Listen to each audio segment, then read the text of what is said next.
నమస్కారం. హిందుస్థాన్ మీడియా వార్తలకి స్వాగతం. గీత పారిశ్రామిక సహకార సంఘం అధ్యక్షులుగా పచ్చిపట్ల సిద్దిరాములు గౌడ్ ఏకగ్రీవంగా ఎన్నికయ్యారు. అలాగే ఉపాధ్యక్షులుగా అంబటి గోపి, కోశాధికారిగా కూరెళ్ల యాదగిరి, కార్యదర్శిగా గుడాల ఐలయ్య, డైరెక్టర్లుగా పచ్చిమట్ల సత్యనారాయణ, బొమ్మకంటి మల్లేశం, కిక్కెర్ల సత్యనారాయణ, నాగిళ్ల కనకలక్ష్మి, పచ్చిమట్ల యాదమ్మలు కూడా ఏకగ్రీవంగా ఎన్నుకోబడ్డారు.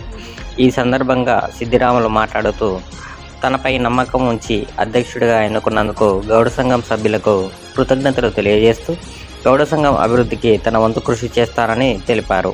ఈ కార్యక్రమంలో గౌడ సంఘం నాయకులు పాల్గొన్నారు.